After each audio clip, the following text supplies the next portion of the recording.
പക്ഷേ അബ്ദുറഹ്മാൻ ഇബ്നു ഔഫ് റളിയല്ലാഹു അൻഹു നബിതങ്ങളോട് ഇസ്ലാം മതവുമായി വിശ്വസിച്ചുകൊണ്ട് കടന്നു വന്നു. പാപ്പരത്വത്തിന്റെ പടുംകുടിയിലേക്ക് വീണു. എല്ലാം ദീനിന് സമർപ്പിച്ചുകൊണ്ട് അവസാനം കഷ്ടപ്പാടിലെത്തി.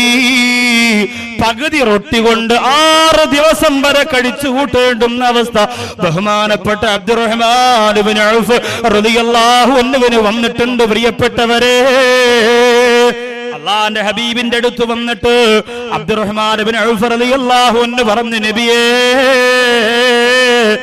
ഞാനിതാ കച്ചവടത്തിനു വേണ്ടി പോകാൻ പോവാണ്, അങ്ങ് ദ്വാരക്കണമെന്ന് പറഞ്ഞ് മുസാഫഹത്ത് ചെയ്യുമ്പോ മാലാഖ ജിബ്രീൽ അലൈഹിസ്സലാത്തു വസ്സലാം വന്നുകൊണ്ട് പറയുന്നു, യാ റസൂലല്ലാഹ്, അല്ലാഹുവിന്റെ നബിയേ, അബ്ദുറഹ്മാൻ ഇബ്നു ഔഫിനെ അങ്ങേക്ക് വല്ലാത്ത ഇഷ്ടമാണല്ലോ, അങ്ങ് അദ്ദേഹത്തെ കാണാൻ ഒരുപാട് കൊതിക്കുന്നയാളാണല്ലോ, ഓരോ ദിവസവും അദ്ദേഹത്തിന്റെ ഭൂമുഖം കാണാ തങ്ങൾ ഒരുപാട് മോഹിക്കുമല്ലോ. നബിയേ, അബ്ദുറഹ്മാൻ ഇബ്നു ഔഫ് റളിയല്ലാഹു അൻഹു ഇന്ന് കച്ചവടത്തിന് പോയാൽ മടങ്ങി വരൂല നബിയേ, ഈ യാത്രയിൽ വെച്ച് മരണപ്പെടുമെന്ന് പറഞ്ഞപ്പോ അല്ലാഹുവിന്റെ റസൂൽ ഞെട്ടിപ്പോയി. അബ്ദുറഹ്മാൻ ഇബ്നു ഔഫ് റളിയല്ലാഹു അൻഹു മുസാഫഹത്ത് ചെയ്യുമ്പോ വാരി പുണർന്നുകൊണ്ട് റസൂലുള്ള പൊട്ടിക്കരഞ്ഞു. അബ്ദുറഹ്മാൻ ഇബ്നു ഔഫ് റളിയല്ലാഹു അൻഹു അത്ഭുതപ്പെട്ടു പോയി. എന്തേ നബിതങ്ങൾ എന്തേ കണ്ണു നിറഞ്ഞത്, അല്ലാഹുവിന്റെ റസൂൽ എന്തേ പൊട്ടിക്കരഞ്ഞത്? ഒന്നും ചോദിച്ചില്ല. യാത്രാസംഘം പോയി. നാട്ടിലുണ്ടാകുന്ന സഹാബത്ത് നബിതങ്ങളോട് ചോദിക്കുന്നു, നബിയേ, അബ്ദുറഹ്മാൻ ഇബ്നു ഔഫിനെ യാത്രയാക്കുമ്പോ അങ്ങ് എന്തിനാണ് കരഞ്ഞത് നബിയേ? ഒരു ദിവസവുമില്ലാത്തതുപോലെ എന്തിനാണ് വാരി പുണർന്നത് നബിയേ? അല്ലാഹുവിന്റെ ഹബീബ് പറഞ്ഞു, മടങ്ങി വരുമ്പോ നിങ്ങൾക്കറിയാ, മടങ്ങി വരുമ്പോ ഞാൻ എന്തിനാ കരഞ്ഞതെന്ന് നിങ്ങൾക്കറിയാ.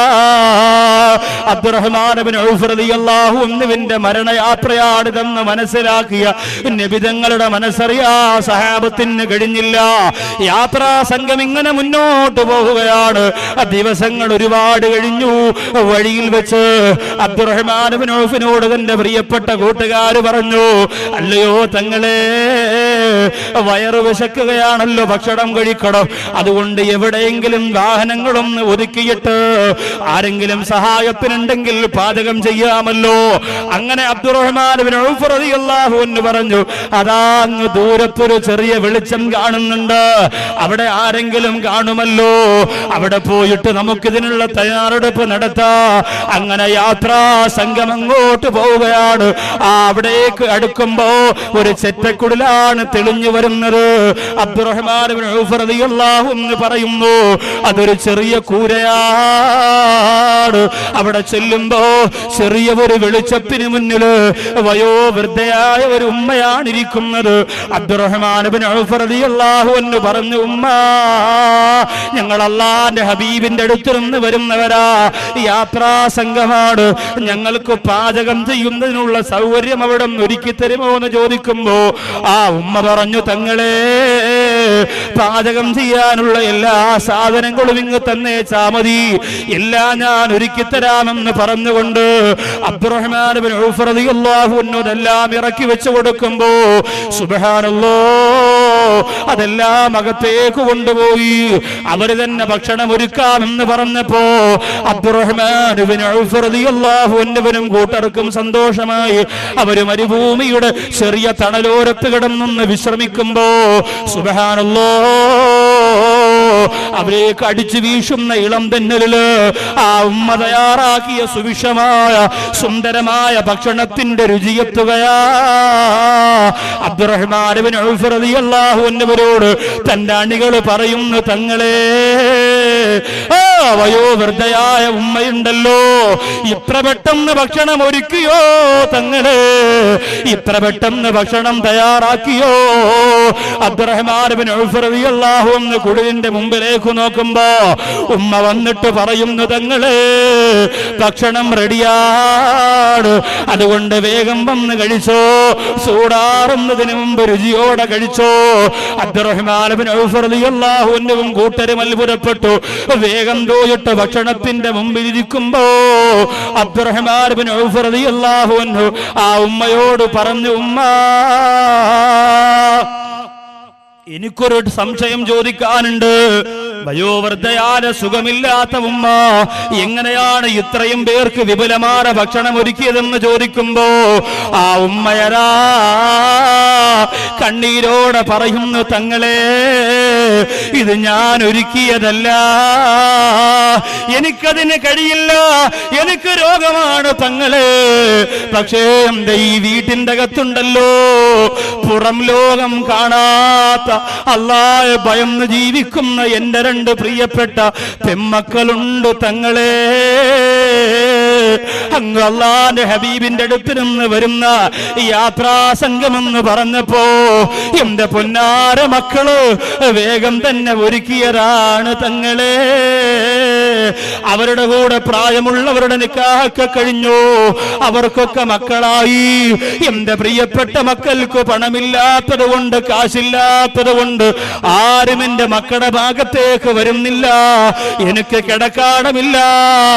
ഈ മരുഭൂമിയുടെ ഈ ഭാഗത്ത് വെച്ചിരിക്കുന്ന ചെറിയ ഒരു കുടിലല്ലാതെ എനിക്കൊന്നുമില്ല. അതുകൊണ്ട് എന്റെ മക്കളെ നോക്കാൻ ആരും വന്നിട്ടില്ല. എനിക്കറിവുള്ള ഒരുപാട് പേരുടെ മുന്നിലേക്ക് ഞാൻ പോയിട്ടുണ്ട്, പക്ഷേ എന്റെ മക്കളെ സഹായിക്കാൻ ആരും ഒരുങ്ങിയിട്ടില്ല. അബ്ദുറഹ്മാൻ ഇബ്നു ഔഫ് റളിയല്ലാഹു അൻഹുവിന്റെ കണ്ണുകളത് നിറഞ്ഞൊഴുകി കണ്ണുനീര് ഭക്ഷണത്തിൽ വീണു. അവിടുന്ന് എഴുന്നേറ്റ് നിന്നിട്ട് ആ യാത്രാ സംഘങ്ങളോട് പറയുകയാ, എന്റെ പ്രിയപ്പെട്ട യാത്രക്കാരെ, എന്റെ കൂട്ടുകാരെ, ഈ വീട്ടിന്റെ അകത്ത് കഴിയുന്ന 2 പെൺകുട്ടികള്, നിങ്ങളിൽ ആരാണ് 2 പേര് നിക്കാഹ് കഴിക്കുന്നത്? അങ്ങനെ നിങ്ങൾ നിക്കാഹ് ചെയ്താൽ അതിന് പകരം നിങ്ങൾ ചോദിക്കുന്നതെന്താണോ, അതിന് പകരം നിങ്ങൾ ആവശ്യപ്പെടുന്നതെന്താണോ, അത് ഞാനങ്ങ് തരാ. നിങ്ങളുടെ അടിമയാകണോ, അതിന് പോലും അബ്ദുറഹ്മാൻ ഇബ്നു ഔഫ് ഒരുക്കമാണെന്ന് പറയുമ്പോ 2 ചുണക്കുട്ടന്മാരായ സഹാബത്ത് എഴുന്നേറ്റ് നിന്നുകൊണ്ട് സമ്മതിക്കുന്നു. സുബ്ഹാനല്ലാഹ്. ഈ വാർത്ത കണ്ണീരോട് ആ ഉമ്മാകത്ത് പോയി പറയുമ്പോ ആ പ്രിയപ്പെട്ട മക്കള് വല്ലാതെ പൊട്ടിക്കരഞ്ഞു. എന്നിട്ട് അവരെന്താ ചെയ്തതെന്നറിയോ? 2 കൈയും ഉയർത്തിയിട്ട് റഹ്മാനായ പടച്ച റബ്ബിനോട് ദുആരക്കുന്നു. ഇത് ഞാൻ പറയുമ്പോ ചുറ്റുമൂലയിൽ അരപ്പട്ടിണിയും മുഴുപ്പട്ടിണിയുമായി കഴിയുന്ന പാവപ്പെട്ട പെമ്മക്കളുള്ള ഉപ്പമാരുടെ മനസ്സ് നിറയുമല്ലോ. ഉസ്താദേ, എന്റെ മോളെനിക്കൊന്നും ദുഃഖമാണ്. എന്റെ മോളുടെ വളർച്ച കാണുമ്പോ, അവളുടെ ഭംഗി കാണുമ്പോ, പഠിക്കാൻ വേണ്ടി വീട്ടിൽ നിന്നും ഇറങ്ങിപ്പോകുന്നത് കാണുമ്പോ എനിക്ക് വല്ലാത്ത സങ്കടമാണ്. 20 കഴിഞ്ഞ 25 കഴിഞ്ഞ എന്തിനേറെ അടിമാലിയിൽ ഞാൻ പ്രസംഗത്തിന് പോയപ്പോ പാവപ്പെട്ട പള്ളി ജോലി ചെയ്യുന്ന എന്റെ ഒരു സുഹൃത്തിന്റെ പെങ്ങൾക്ക് 31 വയസ്സായി. ചെറുപ്പക്കാരാ, ഇന്ന് വരെ കല്യാണം നടന്നിട്ടില്ല. കായലിന്റെ ഭാഗത്ത് ചെറിയ ഒരു കുടിലിന്റെ അകത്ത് കഴിയുന്ന, 3-4 മുട്ടുന്ന ചെറിയ വീടിന്റെ അകത്ത് കഴിയുന്ന ആ പൊന്നുമോളും ഒരു തുണിക്കടയിൽ പോവാണ്. ജീവിതത്തിന് വേറൊരു നിർവാഹമില്ല. എന്ന് പോയാലും ഉസ്താദേ ദുആരക്കടേ ദുആരക്കടേ എന്ന് പറഞ്ഞ് നിസ്കാരത്തടമ്പുള്ള തലമറച്ച ആ പാവപ്പെട്ട പെൺകുട്ടിയുടെ മുഖം എന്റെ മനസ്സിലുണ്ട്. അല്ലാഹു സാധുക്കളെ സഹായിക്കുന്ന ആരെങ്കിലും കരുണക്കടലാഹ് റബ്ബേ മഴത്തുള്ളികൾ ഇങ്ങനെ ആകാശത്ത് മുട്ടി നിൽക്കുന്ന രാത്രിയിൽ ആരാണോ കണ്ണീരപ്പാൽ പാവപ്പെട്ടവർക്ക് വേണ്ടി കൈ ഉയർത്തുന്നത് അവരെ നീ അനുഗ്രഹിക്കണേ അല്ലാ. ആ പാവപ്പെട്ട മക്കളുടെ പ്രാർത്ഥനയുണ്ടല്ലോ, അത് നൗഷാദ് വാക്കവിയുടെ പ്രാർത്ഥന പോലെയല്ല, നിങ്ങൾ ഇഷ്ടപ്പെടുന്ന തങ്ങന്മാരുടെ പ്രാർത്ഥന പോലെയല്ല. ആ മക്കൾ ദുആരക്കുന്നു, റബ്ബേ ഞങ്ങളുടെ ഈ മനോഹരമായ സന്തോഷമായ കല്യാണത്തിന് കാരണക്കാരായ അബ്ദുറഹ്മാൻ ഇബ്നു ഔഫ് റളിയല്ലാഹു അൻഹുവിന് നീ ആയുസ് നീട്ടി കൊടുക്കണേ അല്ലാഹ്. അബ്ദുറഹ്മാൻ ഇബ്നു ഔഫ് റളിയല്ലാഹു അൻഹു ആ യാത്രയിൽ മരണപ്പെടുമെന്നല്ലേ പറഞ്ഞത്, പക്ഷേ മരിച്ചില്ല പ്രിയപ്പെട്ടവരെ. അല്ലാഹുവിന്റെ റസൂൽ അബ്ദുറഹ്മാൻ ഇബ്നു ഔഫ് റളിയല്ലാഹു അൻഹുവിന്റെ മയ്യത്ത് സ്വീകരിക്കാനായി കാത്തിരിക്കുകയാണ്. നോക്കുമ്പോഴതാ യാത്രാ സംഘത്തിന്റെ മുമ്പില് സുബ്ഹാനല്ലാഹ് അബ്ദുറഹ്മാൻ ഇബ്നു ഔഫ് റളിയല്ലാഹു അൻഹു പുഞ്ചിരിച്ചുകൊണ്ടിരിക്കുന്നു. നബി തങ്ങൾ ഞെട്ടിപ്പോയി. അല്ലാഹു എന്തുകൊണ്ട് തീരുമാനം മാറ്റി? ഈ യാത്രയില് മരിപ്പിക്കുമെന്ന് തീരുമാനിച്ചിട്ട് എന്തുകൊണ്ട് കരുണക്കടലായ പടച്ച റബ്ബ് തീരുമാനം മാറ്റിയെന്ന് അല്ലാഹുവിന്റെ ഹബീബ് ചിന്തിക്കുമ്പോ വഴിയിൽ വെച്ച് നടന്ന സംഭവം അറിഞ്ഞ് അല്ലാഹുവിന്റെ റസൂൽ പറഞ്ഞതെന്താ? അബ്ദുറഹ്മാൻ ഇബ്നു ഔഫ് ഫിൽ ജന്ന. എന്റെ അബ്ദുറഹ്മാൻ സ്വർഗത്തിലാണ്. അല്ലാഹു നമുക്കതിനുള്ള ഭാഗ്യം തരട്ടെ. ഇത് കളിയല്ല പ്രിയപ്പെട്ടവരെ. എത്രയോ പാവപ്പെട്ട ചെറ്റക്കൂരയുടകത്ത് പാവപ്പെട്ട പെൺകുട്ടികള് അന്യപുരുഷന്മാരുമായി ഇറങ്ങിപ്പോകുന്നില്ലേ? പള്ളികളൊന്നും അത് തീരുമാനിക്കൂലല്ലോ. പണക്കാരുടെ കാര്യം മാത്രം അറിഞ്ഞാൽ മതിയല്ലോ. പല കമ്മിറ്റിക്കാർക്ക് സമ്പന്നരുടെ വിഷയം മാത്രം ചർച്ച ചെയ്യുന്ന പള്ളികൾ, പണക്കാരുടെ വിഷയം മാത്രം ചർച്ച ചെയ്യുന്ന പൊതുയോഗങ്ങൾ. പാവപ്പെട്ടവന്റെ പെണ്ണ് അന്യവന്റെ കൂടെ ഇറങ്ങി ഓടിയാ പള്ളിയുടെ മുറ്റത്തുകൊണ്ട് പോസ്റ്റർ ഒട്ടിക്കാനല്ലേ അറിയോളൂ. പള്ളി വിലക്കിയിരിക്കുന്നു.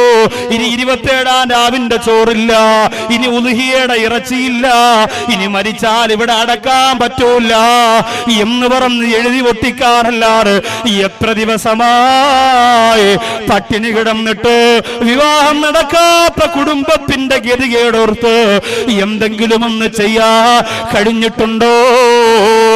മിക്ക പള്ളികളിലും സാധു സംരക്ഷണ സമിതികളുണ്ട്. ആദ്യം അപേക്ഷ കൊടുക്കണം. അപേക്ഷ സ്വീകരിച്ചുകൊണ്ട് ഖജാഞ്ചിയാണ് വിളിക്കുന്നത്. എന്നിട്ട് ഖജാഞ്ചി പറയും സെക്രട്ടറി ഒന്ന് കാണണം. അവിടെ ഓട്ടോയിൽ വാപ്പയില്ലാത്ത മോളയും കൊണ്ട് ഉമ്മച്ച് സെക്രട്ടറിയുടെ വീട്ടിൽ പോകും. അവിടെ നിന്ന് പറയുന്നു പ്രസിഡന്റിനെ നേരിട്ടൊന്ന് പോയി കണ്ടാൽ 1000 രൂപ കൂടുതൽ കിട്ടും. അവിടെ ഓട്ടോയും കൊണ്ട് അവിടെ പോകുന്നു.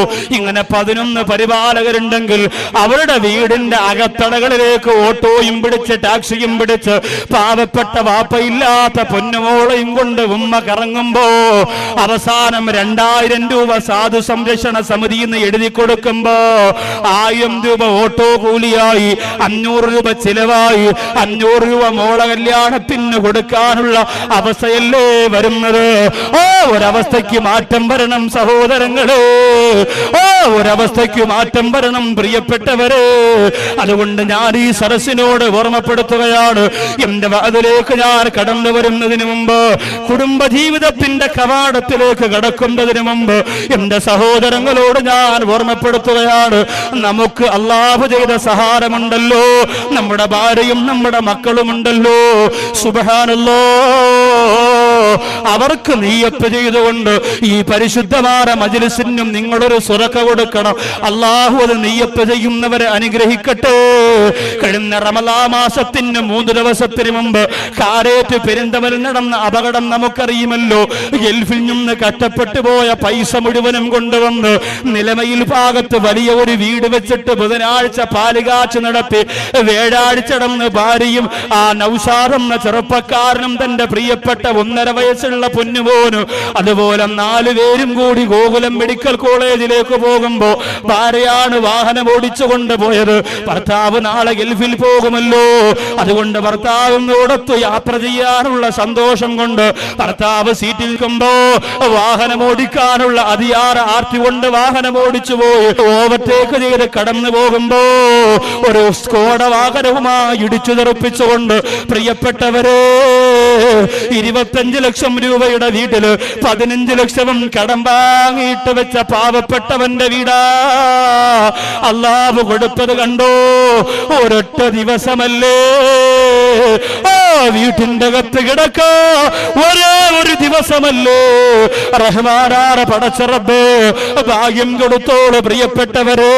4 മയ്യത്തുകള് വീട് പാലുകാച്ച് കിടന്നതിന്റെ പിറ്റന്ന് വൈകുന്നേരം പോസ്റ്റ്മോർട്ടം ചെയ്ത് ഇറയത്ത് കൊണ്ട് നിരപ്പി കിടത്തിയപ്പോ അതിൽ ചിരിയുടെ പ്രകാശം മാഞ്ഞു പോകാത്ത 1.5 വയസ്സുള്ള സുന്ദരനായ ആൺകുഞ്ഞിന്റെ മയ്യത്തുമുണ്ടായിരുന്നു. അല്ലാഹു നമ്മളെ കാത്തുരക്ഷിക്കട്ടെ. അപ്പൊ നിക്കാഹ് അൽഹംദുലില്ലാഹ് നടത്തേണ്ടത് ഏത് ദിവസമാണ്? പെണ്ണിനെ കണ്ടു, സന്തോഷമായിട്ട് കല്യാണമൊക്കെ ഉറപ്പിച്ചു. കല്യാണം ഉറപ്പിക്കുമ്പോൾ നമ്മുടെ സഹോദരിമാർക്കുള്ള ഒന്നാമത്തെ പരിപാടിയാണ് രാഹുകാലം നോക്കണം. ഇപ്പോഴും തകിടും കൂടും അല്ല, ഇപ്പോഴും ഈ ഇതുണ്ടല്ലോ, ജാതകം എഴുതിയ ഓല സൂക്ഷിക്കുന്ന ഉമ്മമാർ നമ്മുടെ നാട്ടിലുണ്ട് എന്നതാണ് ഏറ്റവും വലിയ അത്ഭുതം. ദൗർഭാഗ്യകരമെന്ന് പറയട്ടെ, കൊല്ലം ജില്ലയുടെ സിയാറത്ത് മൂട് ചുമടുതാങ്ങിയുടെ ഭാഗത്ത് ഒരു കുഞ്ഞിനൊരു രോഗം വന്നു. ആ രോഗം മാറ്റാൻ ഒരു സഹോദരൻ, നല്ല നിസ്കാരവും പള്ളി കാര്യങ്ങളൊക്കെ ഉള്ള ഒരു സഹോദരൻ പറഞ്ഞു വിട്ടത് ഒരു പോറ്റിയുടെ അടുത്തേക്ക്. നമ്മൾ ആലോചിക്കട്ടെ, ഞാനിത് പറയുമ്പോൾ ഇസ്ലാമിന്റെ രീതിയിലുള്ള ഒരു ചികിത്സാ രീതിയും ഞാൻ എതിർക്കുന്നയാളല്ല. അള്ളാഹുവിന്റെ ഏറ്റവും വലിയ കിതാബുകൾ കൈകാര്യം ചെയ്ത തഴവ ഉസ്താദ് നമ്മുടെ നാടിന്റെ, നമ്മുടെ പരിസരത്ത് അന്തിയുറങ്ങുന്ന സൂര്യ തേജസ്സാണ്. ഖുർആൻ ശരീഫ് അദ്കാർ ഇസ്മുല്ലാഹി ഇവ കൊണ്ട് മന്ത്രിച്ചോ ഫലം ബില്ലാഹി. ബഹുമാനപ്പെട്ടവർ പറഞ്ഞിട്ട് ലോകത്തുനിന്ന് പോയതാണ്. ഖുർആൻ ശരീഫ് ദിക്ർ, ഇതുകൊണ്ട് മന്ത്രമുണ്ട്, അതുപോലെ എഴുത്തുണ്ട്, കുറിയുണ്ട്, കലക്കി കുടിക്കലുണ്ട്, നൂലുകെട്ടലുണ്ട്, അതൊക്കെ ഇസ്ലാമിലുള്ളതാ. അതിനൊന്നും ആരും എതിർക്കണ്ട. പക്ഷേ ഇതിന്റെ പേരിൽ ജാതകം എഴുതുന്നവരുണ്ടല്ലോ. സ്വാമിമാരുടെ മുന്നിൽ പോയിട്ട് എന്റെ പ്രിയപ്പെട്ട സഹോദരിമാര് പറയും, നാള് പൂരം, മച്ചാത് ഉത്രാടം, മോന്റത് മൂലം, ഇത് പറഞ്ഞിട്ട് അത് എഴുതി വാങ്ങിക്കൊണ്ടുവന്ന് വീടിന്റെ അകത്ത് സൂക്ഷിക്കുന്ന പെണ്ണേ, എന്ത് ദീനാ നിനക്കുള്ളത്, എന്ത് ദീനാ നിനക്കുള്ളത്? എന്റെ ഈ പരിസരത്തുള്ള ഹൈന്ദവ സഹോദരങ്ങൾക്ക് സങ്കടം വരാതിരിക്കാൻ ഞാൻ ആദ്യമേ പറഞ്ഞുകൊണ്ടൊരു കാര്യം ഓർമ്മപ്പെടുത്തുന്നു. ക്ഷേത്രത്തിലിടുന്ന സമൂഹ സദ്യയുണ്ടല്ലോ, അത് ദൈവത്തിന് മുന്നിൽ കൊണ്ട് സമർപ്പിക്കുന്നതല്ല. അത് ഒരു സഹോദരൻ, ഒരു ഡ്രൈവർ കഴിച്ചിട്ട് ചോദിച്ചു, ഉസ്താദേ ഞാൻ അബദ്ധത്തിൽ കഴിച്ചുപോയി, തെറ്റുണ്ടോ? അതിൽ തെറ്റില്ല എന്ന് പറഞ്ഞുകൊണ്ട് അതിന് രാവിലെ നിങ്ങൾ പോകണമെന്നല്ല. പക്ഷേ ഹൈന്ദവയുടെ ക്ഷേത്രത്തിനകത്ത് പൂജ നടത്തിയിട്ട് കൊണ്ടുവരുന്ന പൊങ്കാല ചോറുണ്ടല്ലോ, ഇന്നും അത് സന്തോഷത്തോടെ കഴിക്കുന്ന പെണ്ണേ, അതിൽ ഫലമുണ്ട് എന്ന് പറഞ്ഞുകൊണ്ട് കഴിച്ചാൽ ഓ സമയത്ത് തന്നെ ഇസ്ലാമിൽ നിന്ന് പുറത്താണ് പെണ്ണേ. അത് നിസാരമായി കണക്കാക്കണ്ടാരും പടച്ച റബ്ബ് കാത്തുരക്ഷിക്കട്ടെ. ഗൗരവത്തോടെ ആലോചിക്കേണ്ട കാര്യം എന്ന് പറഞ്ഞ സൗഹാർദ്ദത്തെ ഞാൻ ചോദ്യം ചെയ്യുകയില്ല. സാഹോദര്യവും സൗഹാർദ്ദതയും വേണം. ആ സൗഹാർദ്ദത വേണ്ടത് അവരുടെ ആരാധന നമ്മൾ ചെയ്തിട്ടല്ല. നമ്മളവരോട് അള്ളാന്റെ ഹബീബ് മറ്റു മതത്തിലുള്ളവരോട് സൗഹാർദ്ദത കാണിച്ചത് അവരുടെ ആരാധനകൾ കൈയടക്കി വെച്ചുകൊണ്ടല്ല, മറിച്ച് അവരെ സഹായിക്കുക. എന്തെങ്കിലും ആവശ്യം വന്നാൽ, നമ്മുടെ വീട്ടിൽ വാഹനമുണ്ട്, അപ്പുറത്തെ പ്രസന്ന ചേച്ചിയുടെ വീട്ടിൽ വാഹനമില്ല, അവരുടെ മോള് രാത്രി അസുഖം വന്ന് നിലവിളിക്കാണ്, പെട്ടെന്ന് നമ്മൾ വണ്ടി ഇറക്കിയിട്ടെടുത്ത് കയറ്റി കൊണ്ടുപോവാൻ, അങ്ങനെയൊക്കെയുള്ള സഹായങ്ങൾ ചെയ്യുക, അയൽവാസ ബന്ധം സുലഭമാക്കുക, അതാണ് നമുക്ക് ആവശ്യം. ഇന്ന് കല്യാണത്തിന് മുമ്പ് തന്നെ എല്ലാ സഹോദരിമാരും ഉമ്മമാരും ചെറുപ്പക്കാരെ കൊണ്ട് ഇതുപോലെ ജ്യോത്സ്യന്മാരെ കൊണ്ട് നോക്കിപ്പിക്കാറുണ്ട്. നല്ല പെണ്ണാണോ, കബഡി നിരത്തി, വേടം ശുക്രനിലാണ്, ശനി ഇവിടെയാണ്, വവാക്കാവിൽ നിൽക്കണേ ഉള്ളൂ, നാളെ കഴിയുമ്പോൾ അങ്ങ് വരും എന്നൊക്കെ പറഞ്ഞ് ഇങ്ങനെ പറഞ്ഞു വിരട്ടി ഇങ്ങനെ എടുത്ത് വെക്കാറ്. ഈ അടുത്ത് ചാനലിലൊരു പ്രോഗ്രാം ഉണ്ടായിരുന്നു, ജോൾസിനോട് ചോദിക്കാം. ജോൾസി, ഈ ചാനലുകാർ സമ്മതിച്ചു കൊടുത്തേ പറ്റൂട്ടോ. പാവപ്പെട്ട ലോറൻസിനെയൊക്കെ പിടിച്ച് വേരട്ടി ഓരോന്ന് പറയിപ്പിച്ച് അയാൾ കുടുങ്ങിയും പോയി, കഷ്ടം. ഇങ്ങനെ ഓരോന്നോരോന്ന് ചോദിക്കും. പണ്ട് കോഴിക്കോട് ജില്ല കേരള കലോത്സവത്തിൽ നമ്പർ 1 സ്ഥാനം നേടിയപ്പോൾ ഭരതനാട്യത്തിന് കലാതിലകം അവാർഡ് വാങ്ങിയത് ഒരു മുസ്ലിം ഉമ്മയുടെ മോളായിരുന്നു. അപ്പൊ ചാനലുകാർ വന്നിട്ട് ആ മുസ്ലിം ഉമ്മയോട് ചോദിക്കാണ്, നിങ്ങൾക്ക് ഈ അവാർഡ് വാങ്ങിയതിൽ ഇസ്ലാമിൽ എതിർപ്പൊന്നുമില്ലേ? വേറെ ഒന്നും അവന് ചോദിക്കാനില്ല, ഗുരുത്തം കേട്ടു, ഇതേ ഉള്ളൂ. ഈ പെണ്ണെന്ത് മറുപടി കൊടുക്കുമെന്ന് അവന് നേരത്തെ അറിയാം. എന്താ പെണ്ണ് പറഞ്ഞെന്നറിയോ? ഇസ്ലാമും പള്ളിയൊക്കെ അങ്ങനെ പറയും, എന്റെ മോളെ എനിക്കൊരു കാവ്യാമാധവനാക്കണം. ഇസ്ലാമും പള്ളിയൊക്കെ അങ്ങനെ പറയും, എന്റെ മോളെ എനിക്കൊരു കാവ്യാമാധവ ആക്കണമെന്ന് ഇനി ആരും പറയൂല. കരിയോല് കാരണം ഇറങ്ങി നടക്കാൻ വയ്യ പാവം. നമ്മൾ ആലോചിച്ച് നോക്കി, എന്തിനാണ് ഇതിന്റെ ആവശ്യങ്ങൾ എന്താ? സിനിമാ പ്രവർത്തകർ, കുറെ പാർട്ടി കാര്യങ്ങൾ, പിന്നെ ചില പള്ളികൾ തന്നെ എന്നോട് ആ തിരുവനന്തപുരം അട്ടക്കുളങ്ങരയിൽ ഒരു വെള്ളിയാഴ്ച വന്നപ്പോൾ ഒരു ലെറ്റർ കൊണ്ട് ഒരാൾ വന്നിട്ട് പറയാം, കമ്മിറ്റിപ്പെട്ട ആളാ, പിന്നെ ഉസ്താദേ എം ഹസൻ ഇവിടെ തിരുവനന്തപുരത്ത് നിർത്തുന്നതിനെതിരെ ശക്തമായ രീതിയിൽ നിങ്ങൾ ജുമഅക്ക് പറഞ്ഞു. ഞാൻ പറഞ്ഞു, ഇന്ന് ഞാൻ ജുമഅക്ക് പറഞ്ഞത് ബഹുമാനപ്പെട്ട ഹസനെ കുറിച്ചാണ്. തന്നെ ഹസൻ റളിയല്ലാഹു അൻഹുവിനെ കുറിച്ച്. ഉസ്താദുമാരെ ജുമഅക്ക് പള്ളിയിൽ വോട്ട് പിടിക്കുന്ന കാലം അതിന്റെ ഒന്നും ആവശ്യമില്ല. മുമ്പ് ഒരു കഴുതയുടെ കഥ പറഞ്ഞ കണക്ക് നമ്മൾ അനുഭവിക്കാനുള്ളത് വല്ലാഹി അനുഭവിച്ചേ പറ്റൂ, ആര് വന്നാൽ. പിന്നെ ഇപ്പോഴത്തെ നേതാക്കന്മാർക്ക് ഒരു സ്വഭാവം ഉണ്ടെന്ന് പറഞ്ഞാൽ, ആര് മരിച്ചാലും വണ്ടിയിൽ വന്ന് അവിടെ ഇറങ്ങും. ഞാൻ തിരുവനന്തപുരത്തായിരുന്നു, ഒന്ന് റീത്ത് കൊണ്ടുവച്ചു, ശരി എന്നാ ഉറങ്ങട്ടെ, ഓക്കെ അപ്പുറത്ത് വന്നടി, നമ്മൾ പോസ്റ്റർ കണ്ടില്ല, അങ്ങനെ വന്നടി, തീർന്ന്. വന്നപ്പോ പിന്നെ ഈ മയ്യത്തിന് എല്ലാം അള്ളാഹ് പുറത്തു കൊടുത്ത് സ്വർഗത്തിൽ വിടാൻ പോവാ. വരണ്ടെന്നല്ല ഞാൻ പറഞ്ഞത്, വന്നിട്ട് എന്താ ചെയ്യേണ്ടത്? റീത്തി വെച്ച് മയ്യത്തിന്റെ വയറിന് പൊക്കി പിന്നെ കുത്തി നോക്കിയിട്ടല്ല പോകാനുള്ളത്. എന്തെങ്കിലും പാവപ്പെട്ടവരാണെങ്കിൽ, സങ്കടങ്ങളുണ്ടെങ്കിൽ അതിനെ പറഞ്ഞ് സമാധാനിപ്പിക്കാൻ, എന്തെങ്കിലും സഹായമായിട്ട് പിന്നെ വരാം എന്നൊരു വാക്കെങ്കിലും പറഞ്ഞിട്ട് വേണം പോകാൻ. അങ്ങനെ എല്ലാവരും രംഗത്തിറങ്ങിയിരിക്കുകയാണ്. പടച്ചറമ്പ് കാത്തിരക്ഷിക്കട്ടെ, വിശദീകരിക്കുന്നില്ല. പണ്ടൊരു കഴുതയുടെ കഥ പറഞ്ഞ പോലെ, കഴുതയും കൊണ്ട് കഴുതയുടെ മുതലാളി ഇങ്ങനെ പോയപ്പോ കൊള്ളക്കാര് വടിയിൽ നിൽക്കാൻ. കുറച്ചുപേര് പറഞ്ഞു, കഴുതയും കൊണ്ട് രക്ഷപ്പെട്ടോ, അല്ലെങ്കിൽ കൊള്ളക്കാര് കഴുതയെ പിടിച്ചെടുക്കും, നിന്നെ കൊല്ലുന്നു. പിന്നെ മുതലാളി കഴുതയോട് പറഞ്ഞു, നമുക്ക് ഓടി രക്ഷപ്പെടാം. കഴുത പറഞ്ഞു, നിങ്ങൾ ഓടി രക്ഷപ്പെട്ടോ, ഞാനെന്തിനാ ഓടുന്നത്? എന്നെ നിങ്ങൾ കൊണ്ടുപോയാലും ഞാൻ ഭാരം ചുമക്കണം, എന്നെ അവർ പിടിച്ചുകൊണ്ട് പോയാലും ഭാരം ചുമക്കണം, എന്റെ കാര്യം കണക്കാം. അതുകൊണ്ട് ഞാൻ പിന്നെ പതുക്കെ കടന്നങ്ങ് പോവാ. ഇത് തന്നെയാണ് നമ്മുടെ അവസ്ഥ. ആര് ജയിച്ചാലും ചുമക്കേണ്ടത് നമ്മുടെ കാര്യമാണ്. അതുകൊണ്ട് സഹോദരങ്ങളെ, മനുഷ്യത്വമുള്ളവരെ അല്ലാഹു ജയിപ്പിക്കട്ടെ. നമ്മുടെ നാട്ടിൽ പാവപ്പെട്ടവരാറ് ഹൈന്ദവ, ക്രൈസ്തവ, മുസ്ലിം സഹോദരങ്ങൾ ഒരുപാട് കഷ്ടത അനുഭവിക്കുന്നുണ്ട്. അവരുടെ കണ്ണുനീരിന്റെ ഒരു തുള്ളിക്കെങ്കിലും അറുതി വരുത്താൻ കഴിവുള്ള നേതൃത്വത്തെ റഹ്മാനായ പടച്ച റബ്ബ് അത്ഭുതകരമായി വിജയിപ്പിക്കട്ടെ. അങ്ങനെ ചാനലുകാരൻ ജോൾസിനോട് ചോദിച്ചതാ, ആരധികാരത്തിൽ വരും? ജോൾസൻ കബഡി നടത്തിയിട്ട് പറഞ്ഞു, അധികാരത്തിൽ വരുന്നത് UDF. അപ്പൊ അച്യുതാനന്ദന്റെ സമയം നോക്കി, അച്യുതാനന്ദന് ഇനി നല്ല സമയമാണ്, ഇനി വരാൻ, അത് കൊള്ളാം. അധികാരത്തിൽ വരുന്ന UDF, അച്യുതാനന്ദന് നല്ല സമയമാണ്. അതെന്താ അങ്ങനെ പറയണേ? അധികാരത്തിരിക്കുമ്പോൾ മോശമാണ്. ഇങ്ങനെ വാലും അറ്റവുമില്ലാത്ത രീതിയിൽ മറുപടി കിട്ടിയിട്ട് പ്രിയപ്പെട്ട ഉമ്മമാര് ജോത്സ്യപ്പണി നടത്തിയിട്ട് എന്തിനേറെ നിക്കാഹിന്റെ സരസില്ലേ, ആ സരസിൽ തന്റെ പൊന്നുമോളും മോനും മരുമോനും കുടിക്കാൻ പോകുന്ന പാലിൽ വരെ ഭസ്മം കലക്കുന്ന കാലമാണ്. നിക്കാഹിന്റെ അവസ്ഥയൊക്കെ അതാണല്ലോ. കഴിവിന്റെ പരമാവധി പരസ്യമായ പാലികെട്ടന്റെ പ്രിയപ്പെട്ട ചെറുപ്പക്കാരാ, നിനക്ക് നട്ടല്ലുണ്ടെങ്കിൽ നീ ഒഴിവാക്കണമെടാ. ആണത്തമുണ്ടെങ്കിൽ, ഈമാനുണ്ടെങ്കിൽ, ഇസ്സത്തുണ്ടെങ്കിൽ നീ പറയണോ, ആകാശമൊന്നും ഇടിഞ്ഞു വീഴൂല. കുറെ പെണ്ണുങ്ങൾ കിടന്ന് ചലയ്ക്കുന്നത് ശരിയാണ്. അവന് പിന്നെ ഭയങ്കര ഈമാനൊക്കെ ആയിപ്പോയി, നീ ഭയങ്കര മുസ്ലിയാർ കമ്പനി ആയിപ്പോയി എന്ന് പറഞ്ഞ് കുറെ പെണ്ണുങ്ങൾ വേണം വിചാരിക്കും. അതിലൊന്നും വലിയ കാര്യമില്ല, അതങ്ങ് തീർന്നോളും. അത് ഇച്ചിരി ക്ഷീണമൊക്കെ അങ്ങ് വരുമ്പോൾ അതങ്ങ് നിർത്തിക്കോളും. നമ്മൾ തീരുമാനം എടുക്കും. എന്റെ കല്യാണം തീരുമാനിക്കേണ്ടത് ഞാനാണ്.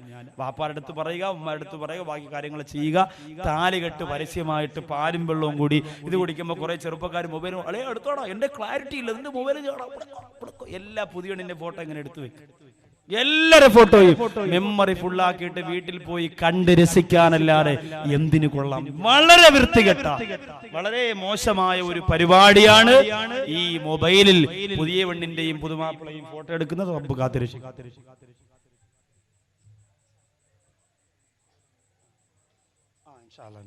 വേറെ എന്തെങ്കിലും ഉണ്ടെങ്കിൽ എഴുതിക്കൊണ്ടു, ആരെങ്കിലും പറഞ്ഞിട്ടുണ്ടെങ്കിൽ വേഗം എഴുതിക്കൊണ്ടു. അപ്പോ ഈ അവസ്ഥയിലാണ്. എന്നിട്ട് നിക്കാഹിന്റെ കാര്യം ഞാൻ വിശദീകരിക്കുന്നില്ല. നിക്കാഹിന്റെ സരസിൽ നടക്കുന്നത് എന്തൊക്കെയാണ്? എന്റെ പ്രിയപ്പെട്ട ഉപ്പമാരെ, പെമ്മക്കള് ഹിദായത്തിന്റെ വഴിയിലേക്ക് വരുന്നത് പോട്ടെ, നല്ലൊരു പോലെ ഉസ്താദ് പറഞ്ഞു തരുന്ന അറബി വാക്കുണ്ടല്ലോ, അത് കേട്ടു പറയാൻ വരെ കഴിയാത്ത ഉപ്പമാരായി നമ്മുടെ ഉപ്പമാര് മാറുന്നില്ലേ?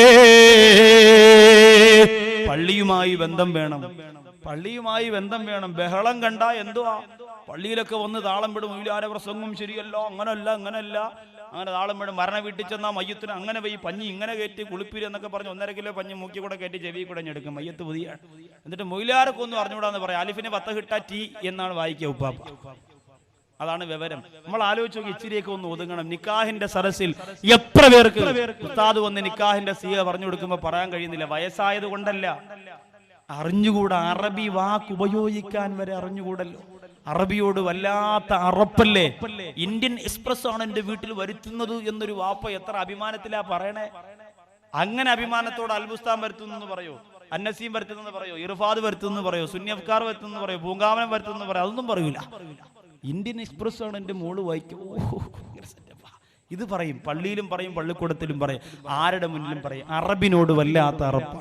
കാന്റെ സരസിൽ ചെന്നിരിക്കുമ്പോൾ പറയൂലേ, മബുലകൾ മധുക്കൂരി. അപ്പം അയാൾ പറഞ്ഞു, മുതിക്കുകയാണെങ്കിൽ എനിക്ക് വേണ്ട, എന്തൊരു നിങ്ങൾ ചുമ്മാ ഇത്രയും പൈസ മുടക്കി മുതിക്കാനാണ്, ഞാൻ കണ്ട പെണ്ണാണെങ്കിൽ മതി, ഇവിടെ ഒരു മുതിക്കുക. എത്ര കല്യാണ സരസ് അലങ്കോലപ്പെട്ടിട്ടുണ്ട്. നിക്കാഹിന്റെ സീഗ എന്ന് പറഞ്ഞാൽ എന്താ? യഥാർത്ഥ നിക്കാഹിന്റെ ഉടമ്പടി അതാണ് ഉടമ്പടി. അവിടെയാണ് നിക്കാഹ് നടക്കുക. അല്ലാതെ ഇത് കെട്ടണ സമയത്തും പാലും പഴം കുടിക്കുന്ന സമയത്തും അല്ല. നിക്കാഹ് യഥാർത്ഥത്തിൽ സാധൂകരിക്കപ്പെടുന്നത് എവിടെയാണ്?